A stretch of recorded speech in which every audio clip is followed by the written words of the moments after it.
This program contains true stories of rescues. All of the 911 calls you will hear are real.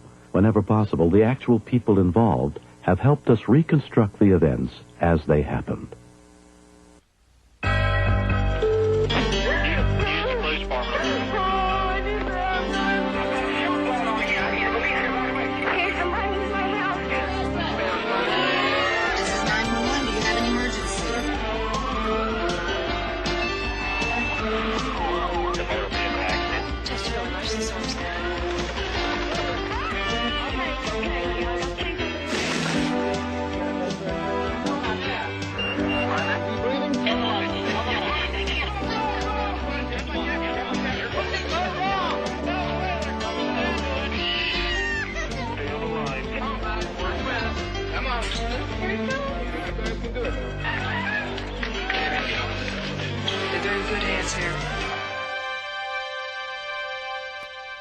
We begin on March 28, 1991, in Lawrence, Kansas, as nighttime settled in on the campus of the University of Kansas.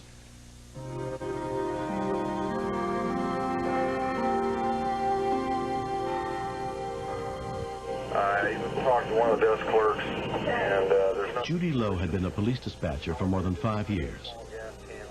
We get bomb threats all the time, but nothing ever happens. I mean, they never go off. The thing that was different about this, though, was there was no threat ahead of time. More than 300 students lived in the JRP dormitory near the center of campus.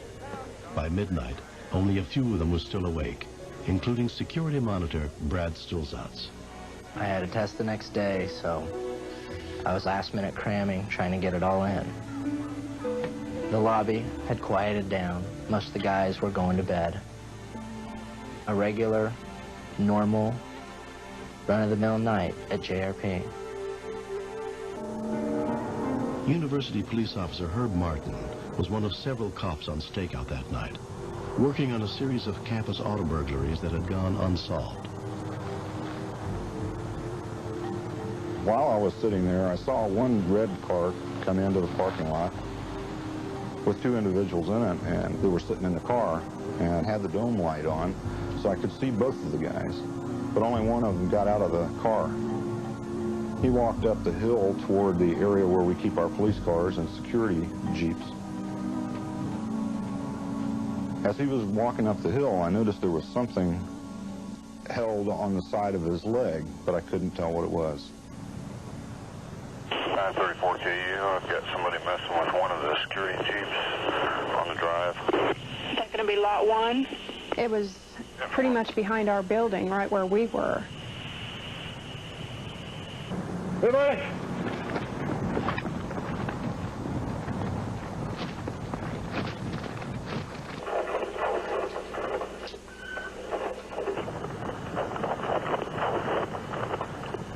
He's heading down to 59 foot.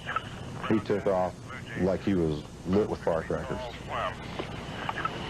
There's one vehicle leaving lot 50 at this time. Small red vehicle, Chevette, Kansas plates. I believe it's David, X-ray, possibly George. No further. Which direction did you last see the vehicle going from which location?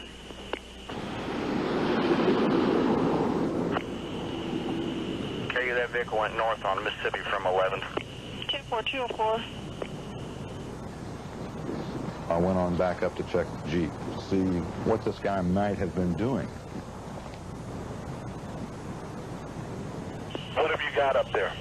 It looks like they stuck a pipe bomb beneath the Jeep, security Jeep, on the ramp behind JRP. 10-4, secure the area.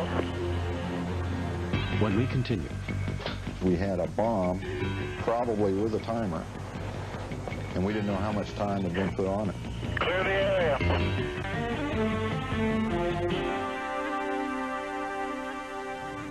When a university police officer found a pipe bomb planted underneath a Jeep parked just outside a dormitory where hundreds of students were sleeping, he radioed for help. But no one knew whether any attempt to dismantle it might instead set it off. We had a bomb, probably with a timer, and we didn't know how much time had been put on it. What's your location? And of course, that's a pretty sticky wicket, trying to figure out whether we should evacuate people from the wing of the dormitory. Would we have time? There's a lot of windows facing that direction, and I could envision shrapnel from that device and from that Jeep flying through those windows. Sergeant Skylar Bailey was at a surveillance post with his partner, Detective Mike Reiner, who had some experience in identifying and dealing with bombs. Detective Reiner was rushed to the scene.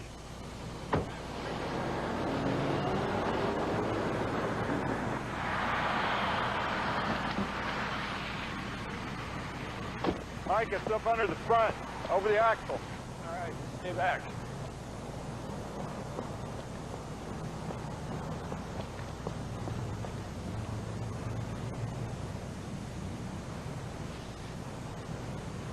We have a red Chevette. It was last seen northbound. Officer Bob Williams was on routine patrol less than 3 blocks away when he heard that the suspect's vehicle had been headed in his direction. Are David X-ray George. 204 Key. 204. Would you check with Herb and see if the vehicle, was it dirty? Didn't read the tag, it had dirt all over it. Actually, I just thought that there's no way it can be him. I mean, this is stupid if it's him to pull over there. Good one look like? About 6 foot, 6'2". Slim, maybe 160. Did somebody have a sweater by any chance? Charcoal gray, kind of checkered sweater. Okay. Okay, I've got the vehicle. Here, 1020. I just asked him, I said, would you mind coming back up on campus with me to the police station? Sure, no problem. Detective Mike Reiner returned to the station to pick up some protective gear. Gentlemen, I don't believe he's involved. The guy that Herb was chasing, I'm sure, still in the area. He looked very determined. He just had this look on his face like it was something he had to do.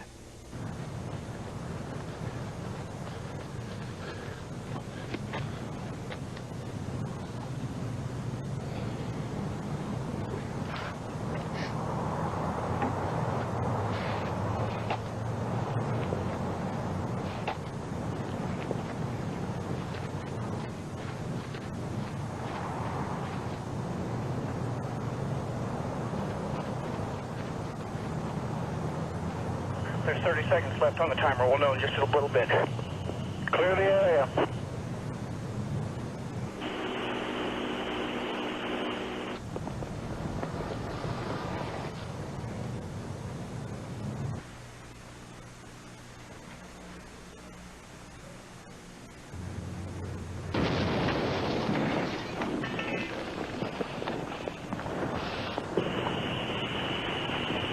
Pilot, it's real.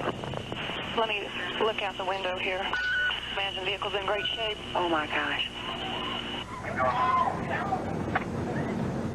I walked back down to see what kind of damage it had caused. And I saw a crater about 3 feet in diameter and about somewhere between 6 and 10 inches deep. Just all of a sudden hit me that this was real. If I had taken time to do anything else upstairs when I was getting my equipment, it could have gone off in my hand. I could have been killed. And my knees just kind of turned to rubber, and I just kind of sat down and flopped over on my back and shook for a few seconds. Oh my God. The building shook when the bomb went off, and I was scared. I had no idea what was going on. Out of the corner of my eye, I saw the flash, and then I heard it go. And I know I must have jumped 2 feet. I looked at the kid, and he was calm and cool throughout. He just looks at me and says, "Pardon me, sir, but just what was that?" I said something along the lines of, "I think you know what it is, and we need to talk about it." The people that were responsible later said that they built the bomb just to see if they could do it. They said they didn't mean to hurt anybody, and that was not their intention, but they wanted it to be a big deal, and it was.